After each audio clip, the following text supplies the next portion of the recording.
ಆದರೂ ಅವ್ರು ನಡ್ಕೊಂಡಿದ್ದ ರೀತಿ, ಮಾತಾಡಿದ ರೀತಿ, ಅದು ಅದಕ್ಕೆ ಮುಂದೆನೆ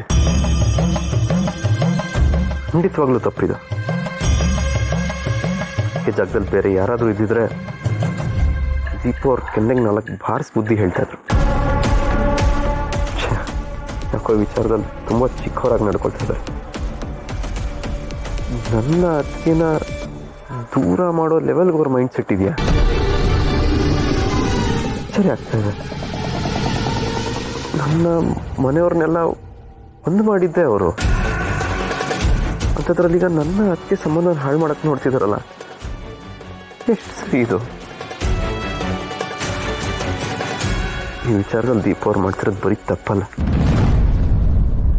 ಅಕ್ಷಮ್ಯ ಅಪರಾಧ ಇದು. ಸರಿಯಾದ ಸಮಯಕ್ಕೆ ಬಂದಿದೆ. ಕಬ್ಬಣ ಕಾದಾಗ್ಲೇ ಅದನ್ನ ಹೇಗ್ ಬೇಕೋ ಹಾಗೆ ಬೆಂಡ್ ಮಾಡ್ಕೋಬಹುದು. ದೀಪ ಅವರ ಅದಕ್ಕೆನ ಅಂತ ಬಂದರೆ ಮೊದಲು ನಾನು ಅದಕ್ಕೆನೇ ಚೂಸ್ ಮಾಡೋದು. ಹಾಗಂತ ನಾನು ದೀಪ ಅವ್ರನ್ನೇನು ನೆಗ್ಲೆಕ್ಟ್ ಮಾಡ್ತಾ ಇಲ್ಲ, ಅವರು ನನಗೆ ಬೇಕು. ದಿನ ನಾನು ಅವ್ರನ್ನ ಅರ್ಥ ಮಾಡ್ಕೊಂಡಿರಲಿಲ್ಲ. ಅವ್ರು ಯಾವಾಗ ನನ್ನಿಂದ ದೂರ ಹೋದ್ರೋ ಅವಾಗ ಅವ್ರ ಬೆಲೆ ಏನು ಅಂತ ಅರ್ಥ ಆಯ್ತು. ಪ್ರೀತಿ ಬಗ್ಗೆ ನೀವು ತಿಳಿಸ್ಕೊಟ್ರಿ, ಅದಕ್ಕೆ ಅತ್ತಿಗೆಗೂ ಹೇಳ್ದೆ ದೀಪ ಅವ್ರನ್ನ ಹುಡ್ಕೊಂಡು ಹೋಗಿದ್ದು.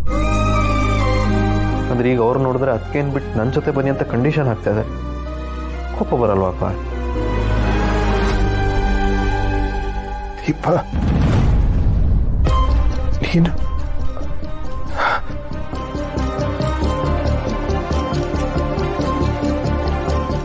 ಒಂದ್ ಕಡೆ ಇಷ್ಟು ದಿನ ಆದ್ಮೇಲೆ ನೀವು ಮಾತಾಡ್ತಾ ಇದ್ದೀರಲ್ಲ ಅಂತ ಖುಷಿ ಆಗ್ತಾ ಇದ್ರೆ, ಇನ್ನೊಂದು ಕಡೆ ದೀಪ ಅವ್ರು ಹೀಗೆ ಮಾಡ್ಬಿಟ್ರಲ್ಲ ಅಂತ ಬೇಜಾರು.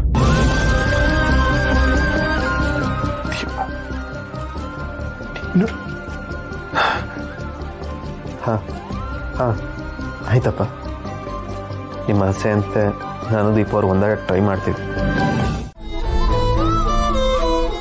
ನನ್ನ ಪ್ರೀತಿಗೋಸ್ಕರ ನನ್ನ ಜೀವದ ಬಗ್ಗೆ ತಲೆ ಕೆಡಿಸ್ಕೊಳ್ದೆ ಕೆರೆಗೆ ಇಳಿದು ಕಮಲ ತಂದ್ಕೊಟ್ಟಿದ್ರು. ಅಂಥವ್ರೆ ಇವತ್ತು ಅವ್ರ ಅತ್ತಿಗೆಗೋಸ್ಕರ ನನ್ನ ಬಿಡೋ ಥರ ಮಾತಾಡಿದ್ರಲ್ವ. ಇದೇನ ಪ್ರೀತಿ ಅಂದ್ರೆ? ಅದಕ್ಕೆ ಬೆಲೆನೇ ಇಲ್ವಾ? ಅಂದ್ರೆ ಇಷ್ಟು ದಿನ ನನ್ನ ಬೆನ್ನ ಹಿಂದೆ ಬಿದ್ದು ಪ್ರೀತಿ ಮಾಡಿದ್ದೆಲ್ಲ ಏನು?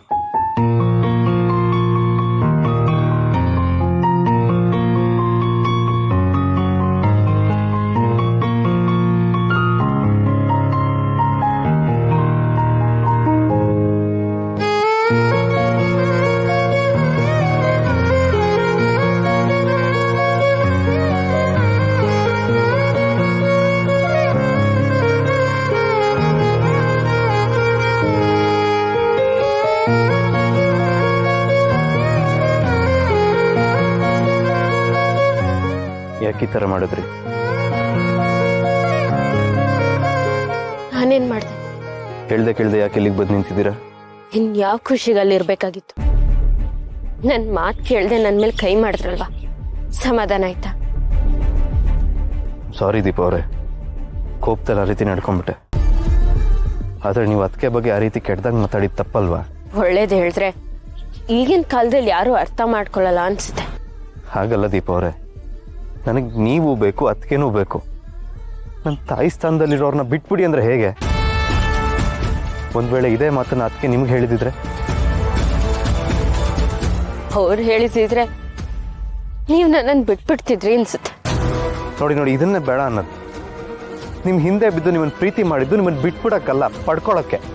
ನನ್ನ ಪ್ರೀತಿ ಬೇಕು, ಆದರೆ ನಾನು ಹೇಳಿದ ಮಾತು ಕೇಳಕ್ಕೆ ಇಷ್ಟ ಇಲ್ಲ. ಚೆನ್ನಾಗಿದೆ. ಯಾಕೆ ದೀಪ ಅವರೇ ಹೀಗೆ ನಾನು ಹೇಳೋದನ್ನೇ ಅರ್ಥ ಮಾಡ್ಕೊಳ್ತಾ ಇಲ್ಲ? ಮೊದಲೆಲ್ಲ ಹೀಗಿರಲಿಲ್ಲ. ನೀವು ಅತ್ತಿಗೆ ಬಗ್ಗೆ ಎಷ್ಟೊಂದು ಗೌರವ ಇಟ್ಕೊಂಡಿದ್ರಿ. ಈಗ ಯಾವಾಗ ನಾನು ನಿಮ್ಮನ್ನು ಪ್ರೀತಿ ಮಾಡೋಕೆ ಶುರು ಮಾಡಿದ್ನೋ ಅವಾಗ ಅದಕ್ಕೇನು ಬಿಟ್ಟು ಬನ್ನಿ ಅಂತಿದ್ದೀರಲ್ಲ. ಹಾಗಾದರೆ ಮೊದಲಿಂದನೂ ನಿಮ್ಮ ಮನಸ್ಸಲ್ಲಿ ಇದೇ ಉದ್ದೇಶ ಇದ್ದಿದ್ದ? ಖಂಡಿತ ಇಲ್ಲ. ಇಷ್ಟು ದಿನ ನಿಮ್ಮ ಅತ್ತಿಗೆ ನಾವು ಒಳ್ಳೆಯವರು ಅಂತಾನೆ ಅಂದ್ಕೊಂಡಿದ್ದೆ. ಆದರೆ ಅವ್ರು ಒಳ್ಳೆಯವರಲ್ಲ. ಅವರಲ್ಲಿ ಒಂದು ಕ್ರೂರತನ ಇದೆ ಅಂತ ನಂಗೆ ಇತ್ತೀಚೆಗೆ ಅರ್ಥ ಆಯ್ತು. ಅದಕ್ಕೆ ನಿಮ್ಮನ್ನ ಅವರಿಂದ ದೂರ ಇರಕ್ಕೆ ಹೇಳಿದ್ದು. ಸಾಕು ದೀಪ ಅವರೇ, ನೀವು ಪದೇ ಪದೇ ಅದಕ್ಕೆ ಬಗ್ಗೆ ಕೆಟ್ಟದಾಗ ಮಾತಾಡಿದ್ರೆ ಕೇಳಕ್ ನಾನು ರೆಡಿ ಇಲ್ಲ. ಹಾಗಾದ್ರೆ ನನ್ನ ನೋಡ್ಕೊಂಡು ಯಾಕೆ ಬಂದ್ರಿ? ನೀವು ದುಡುಕು ಮಾಡಿರೋ ತಪ್ಪನ್ನ ಕ್ಷಮಿಸಿ ವಾಪಸ್ ಕರ್ಕೊಂಡು ಹೋಗಕ್ ಬಂದೆ. ಬರ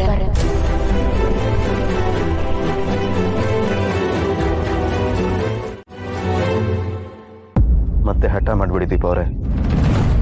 ಒಂದ್ಸರ್ತಿ ನಿಮ್ಮಿಂದ ದೂರ ಇದ್ದೆ ಸಾಕಾಗಿದೆ. ಮತ್ತೆ ಬರಲ್ಲ ಅಂತಿದ್ದೀರಲ್ಲ. ಪ್ಲೀಸ್ ದೀಪ ಅವರೇ, ಹಾಗಿದ್ದನ್ನೆಲ್ಲ ಕೆಟ್ಟ ಕನ್ಸು ಅಂತ ಮರ್ತ್ಬಿಟ್ಟು ನಮ್ಮ ಜೊತೆ ಬನ್ನಿ. ಲಪ್ಪನು ನಿಮ್ಗೋಸ್ಕರ ಕಾಯ್ತಾ ಇದ್ದಾರೆ. ಇಬ್ರು ಅದಕ್ಕೆ ಹತ್ರ ಹೋಗಿ ಸಾರಿ ಕೇಳಿ ಬೆಂಗಳೂರಿಗೆ ಹೊರಡೋಣ. ನಾನು ಯಾಕೆ ನಿಮ್ಮ ಅತ್ತೆ ಹತ್ರ ಕ್ಷಮೆ ಕೇಳಬೇಕು? ನಾನು ಯಾವ ತಪ್ಪು ಮಾಡಿಲ್ಲ. ತಪ್ಪು ಮಾಡಿರೋದು ಅವರು. ಅಂದ್ರೆ ನಿಮ್ ಪ್ರಕಾರ ಅದಕ್ಕೆ ನಿಮ್ಮ ಹತ್ರ ಬಂದು ಸಾರಿ ಕೇಳ್ಬೇಕಾ? ಹಾಗಂತ ನಾನು ಎಲ್ಲಿ ಹೇಳ್ದೆ? ಬಾಯಿ ಬಿಟ್ಟು ಹೇಳ್ದಿದ್ರು ನಿಮ್ಮ ಉದ್ದೇಶ ಅರ್ಥ ಆಗ್ತಾ ಇದೆ. ಈಗೇನು ಆಗಿದ್ದನ್ನೆಲ್ಲ ಮರ್ತು ನನ್ನ ಜೊತೆ ಬರ್ತಿರೋ ಇಲ್ವೋ? ನೀವು ನಿಮ್ಮ ಅಕ್ಕೆಯಿಂದ ದೂರ ಇರ್ತಿರೋ ಇಲ್ವೋ? ಇರಲ್ಲ. ಹಾಗಾದ್ರೆ ನಾನು ನಿಮ್ಮ ಜೊತೆ ಬರಲ್ಲ. ಇದು ನಿಮ್ ಕೊನೆ ನಿರ್ಧಾರನ? ಹೌದು. ಪ್ರೀತಿ ಅಂದ್ರೆ ತ್ಯಾಗ ಅಂತಾರೆ. ಅದು ನಮ್ಮ ವಿಷಯದಲ್ಲೂ ನಿಜ ಆಗುತ್ತೆ ಅನ್ಕೊಂಡಿರ್ಲಿಲ್ಲ.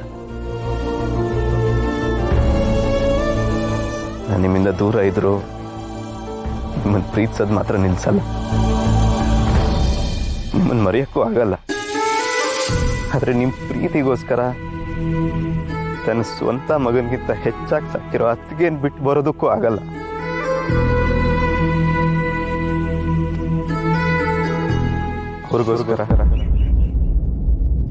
ಅವ್ರಿಗೋಸ್ಕರ ನಮ್ಮ ಪ್ರೀತಿ ತ್ಯಾಗ ಮಾಡ್ತೀನಿ.